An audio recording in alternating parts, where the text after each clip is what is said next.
صوفی غلام محمد صاحب نے، علامہ صاحب نے حضرت صاحب کے حکم پر بارگاہ مصطفیٰ میں درود شریف کے بعد ہدیہ نعت رسول مقبول کو پیش کیا۔ مجھے حضرت صاحب نے فرمایا کہ چند منٹ کچھ بیان کرو، کچھ بات کہو۔ میں نے بھی اللہ اور اللہ کے پیارے حبیب اور اس کے پیارے حبیب کے غلاموں کی شان کو بیان کیا۔ حضرت صاحب مدد اللہ علی نے جماعت کے جو امیر تھے جناب طارق جمیل صاحب اس وقت بھی تشریف فرما ہے، ان سے فرمایا انہوں نے جو عشق رسالت اور محبت اولیاء میں ڈوبی ہوئی تقریر فرمائی، ایسے محسوس ہو رہا تھا کہ کاش کے رسول تقریر کر رہا۔ حضرت صاحب مدد اللہ علی نے جو آخر پر تبصرہ فرمایا، جو فیصلہ فرمایا، کہنے لگے کہ میں نے صاحبزادہ حفیظ الرحمان صاحب کی تقریر سنی ہے، میں نے طارق جمیل صاحب کا بھی خطاب سنا ہے۔ ایک ہوتا ہے حد فاصل، دیوار، پہاڑ، بننا، مجھے تو ان دونوں کے درمیان ایک بنی بھی نظر نہیں آئی۔ اور اگر یہی تبلیغی مشن ہے ہمارا بھی اور ان کا بھی، تو پھر کیوں نہ ایسا ہو کہ کسی ایک ہی پلیٹ فارم پر اللہ اور کالی کملی والے کو یاد کر لیا جائے۔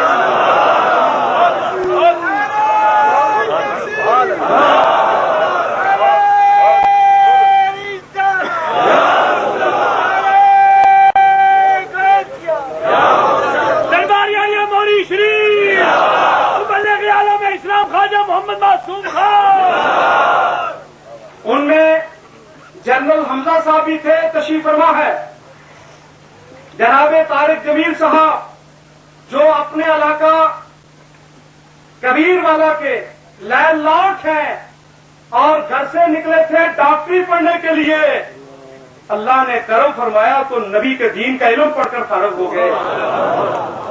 کوئی ڈاکٹر، کوئی انجینئر، کوئی تاجر، کوئی کون۔ حضرت صاحب نے فرمایا پھر ایسا ہو کہ کیوں نہ 9-10 اپریل دربار شریف میں جو سالانہ عرص مبارک ہے آپ بھی اس میں آئیں اور اسی میں اللہ کا ذکر ہوگا، اللہ کے حبیب کا ذکر ہوگا۔ انہوں نے کہا بالکل ٹھیک ہے، الحمدللہ کہ رائے گنج کی طرف سے اس وقت چیف صاحب کی قیادت میں 25 امراء کا امیر یعنی جو جماعت کو چلانے والے ہیں 25 امراء پر مشتمل ایک عظیم جماعت کل سے عصر کی نماز سے لے کر اس وقت تک ہمارے ہر پروگرام میں، نعت رسول میں، حمد باری تعالیٰ میں، عشق رسالت میں، محبت اولیاء میں، ذکر میں، فکر میں، مستی میں، کیف میں، رقص میں اور ہر کیفیت میں اس وقت جیسے یہ مستانے شامل ہے ویسے وہ بھی ساتھ شامل ہے، اور وہ بھی اسی سرور کے ساتھ اس وقت اپنے آپ کو محظوظ کر رہے ہیں۔ میں مختصر دعوت خطاب دے رہا ہوں، ان کے امیر جناب طارق جمیل صاحب تشریف لا کر مختصر اپنے تاثرات کا اپنی زبان سے اظہار کریں تاکہ پتہ چل جائے کہ یہ بھی مشن ہے اور وہ بھی مشن ہے۔ اگر ایک ہی مشن ہے تو کیوں نہ ایک ہی نبی اور ایک ہی اللہ کا ذکر ایک ہی پلیٹ پر۔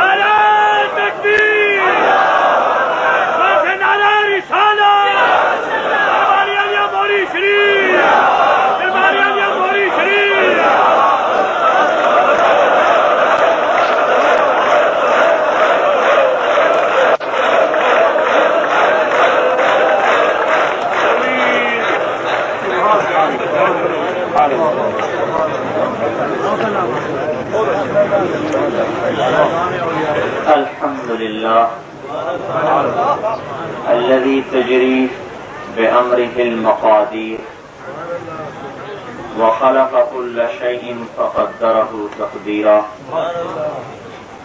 ونصلي ونسلم على أشرف الأنبياء والمرسلين بعث إلى الخلق عامة وخاصة إلى يوم القيامة بشيرا ونذيرا۔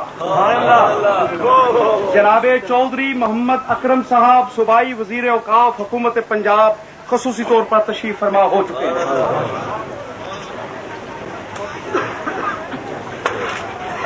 أما بعد فأعوذ بالله من الشيطان الرجيم بسم الله الرحمن الرحيم فلا وربك لا يؤمنون حتى يحكموك فيما شجر بينهم ثم لا يجدوا في أنفسهم حرجا مما قضيت ويسلموا تسليما. وقال النبي صلى الله عليه وسلم لا يؤمن أحدكم حتى يكون هواه تبعا لما جئت به.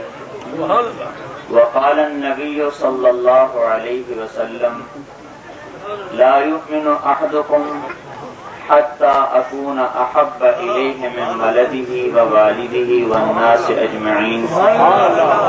وقال النبي صلى الله عليه وسلم يا أبا سفيان جئتكم بخير الدنيا والآخرة. وقال النبي صلى الله عليه وسلم وجعل الذلة والصغار على من خالف أمري أو كما قال صلى الله تعالى عليه وسلم.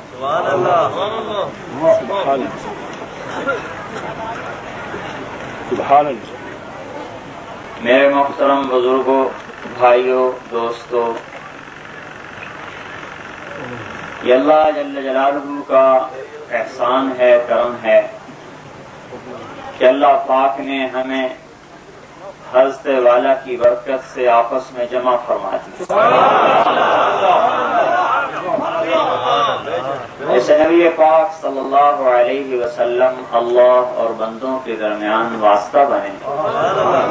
آج حضرت اقدس کی ذات ہمارے اور آپ کے درمیان واسطہ بنے. میرے بھائیوں، میں مقرر نہیں ہوں، خطیب بھی نہیں ہوں، بنیادی طور پر ہل چلانے والے کا لڑکا ہوں. ڈاکٹری پڑھنے نکلے تھے، کچھ پڑھ لی تھی. اللہ تعالیٰ نے ان قافلوں کی چلت پھرت سے وہاں سے نکالا. کچھ 4 دن اہل اللہ کی، اہل علم کی مجلس میں بیٹھنے کا موقع ملا. میرے بھائی اور دوستو،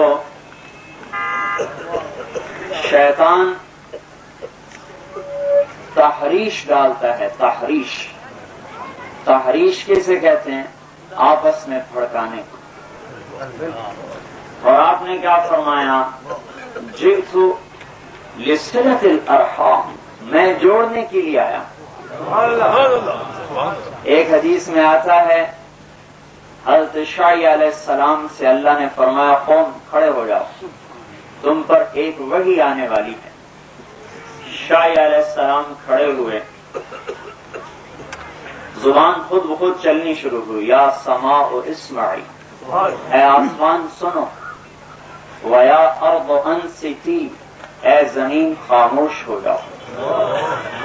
ان اللہ یرید ان یبعث امیا من الامیین، اللہ نبی امی کو بھیجنا چاہتے ہیں.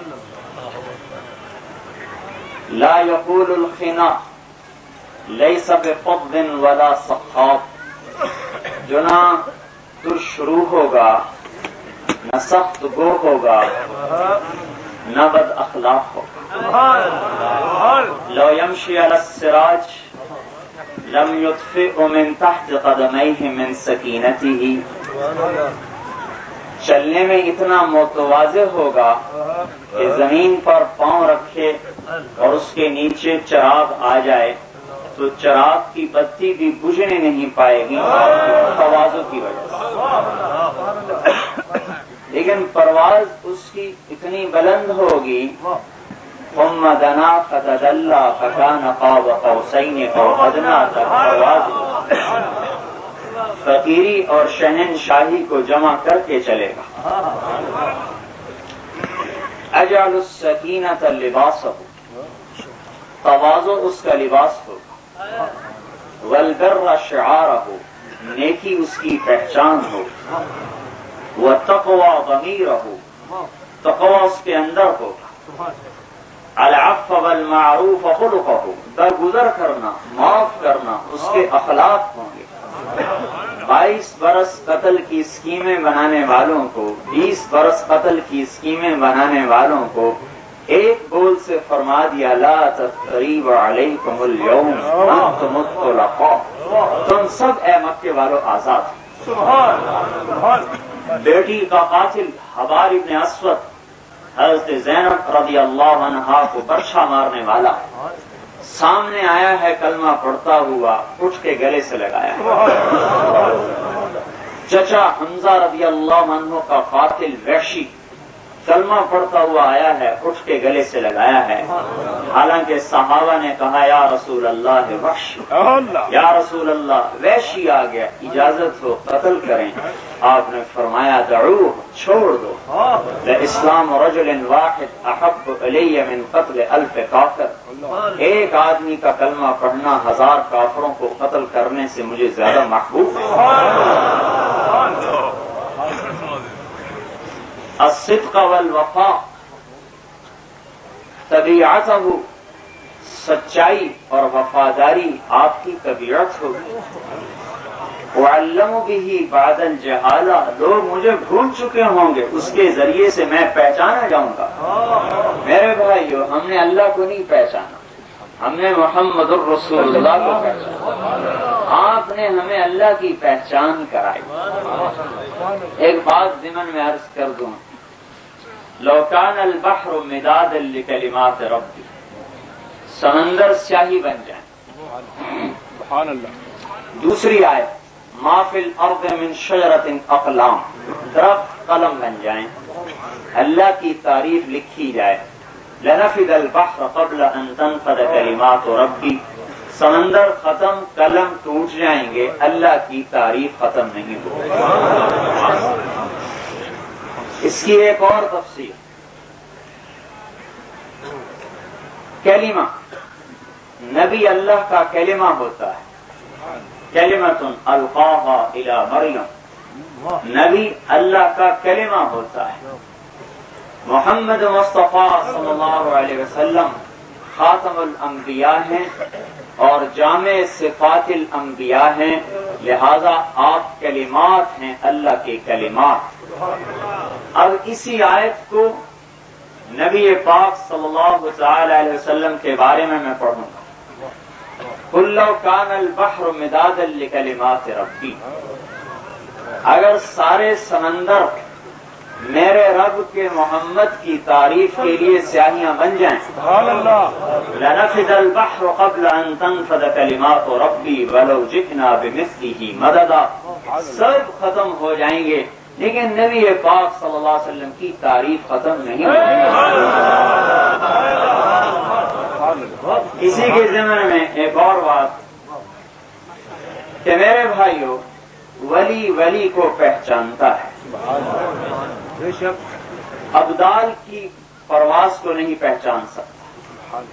ابدال ابدال کی پرواز دیکھتا ہے، قطب کی پرواز نہیں دیکھ سکتا۔ سبحان اللہ، قطب قطب کی پرواز دیکھتا ہے، قطب الاقطاب کی پرواز نہیں دیکھ سکتا۔ قطب الاقطاب کی پرواز دیکھتا ہے، غوث کی پرواز نہیں دیکھ سکتا۔ غوث کی پرواز دیکھتا ہے، نبی کی پرواز نہیں دیکھ سکتا۔ نبی کی پرواز دیکھتا ہے، خاتم الانبیاء کی پرواز نہیں دیکھ سکتا۔ اپنے نبی کو صرف اللہ نے جانا اور کسی نہیں جانا، حبیب کا ترجمہ ہی نہیں ہو سکتا۔ آپ نے عرشوں پہ عرض کی یا اللہ اتخذت ابراہیم خلیلا، آپ نے ابراہیم کو خلیل بنایا، وموسیٰ کلیمہ، موسیٰ کو کلیم بنایا، وسخرت لداود الجبال، داؤد کے لیے پہاڑ مسخر کیے، ولسلیمان الریاح، سلیمان کے لیے ہوائیں تابع کی، وأحییت لعیسی الموتى، عیسیٰ کے ہاتھ مردے زندہ کیے، فماذا جعلت لی، میرے لیے کیا ہے؟ آپ نے فرمایا اولیس قد اعطیتک افضل من ذلک کلہ، کیا میں نے آپ کو ان سب سے اعلیٰ چیز نہیں دی؟ کہ اما انت فحبیب اللہ، آپ میرے حبیب ہیں۔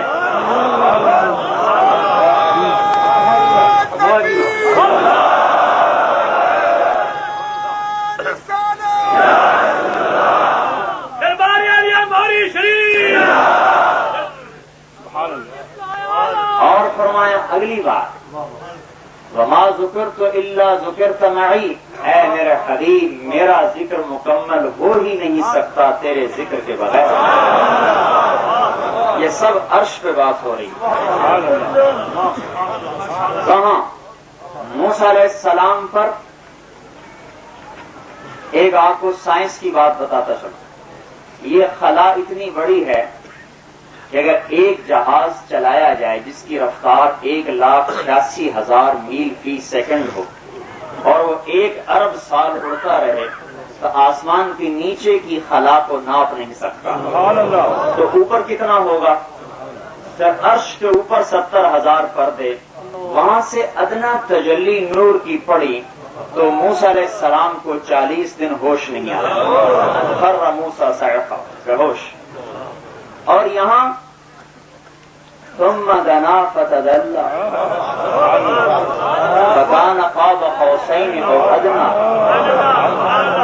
اور جب سامنے کھڑا یا حبیبی ادن منی، میرے حبیب قریب آؤ، قریب. یا حبیبی ادن منی، میرے حبیب اور قریب آؤ. پھر تیسری مرتبہ یا حبیبی، اے میرے حبیب ادن منی، میرے قریب آؤ. عرش کے اوپر کے پردے جو 70,000 بھی چاک ہو گئے اور اللہ اپنے سامنے 3 مرتبہ قریب کر کے یہ خطاب فرما رہے تو کتنی پرواز ہوگی اس نبی کی بھائی. لہذا اللہ کے علاوہ اپنے حبیب کو کوئی پہچان نہیں سکتا. کسی میں حوصلہ ہی نہیں، کسی میں ہمت ہی نہیں. پورے قرآن میں اللہ نے یا یوسف نام پکارا ہے، یا موسیٰ نام لیا ہے، یا عیسیٰ نام سے پکارا ہے، یا ابراہیم قد صدقت الرؤیا نام سے پکارا ہے. لیکن قرآن پاک میں ان کو تو تھوڑا تھوڑا کہیں کہیں خطاب ہے. اپنے حبیب پاک کو اللہ نے قرآن پاک میں 227 مرتبہ پکارا ہے اور 1 مرتبہ بھی نام لے کر نہیں پکارا.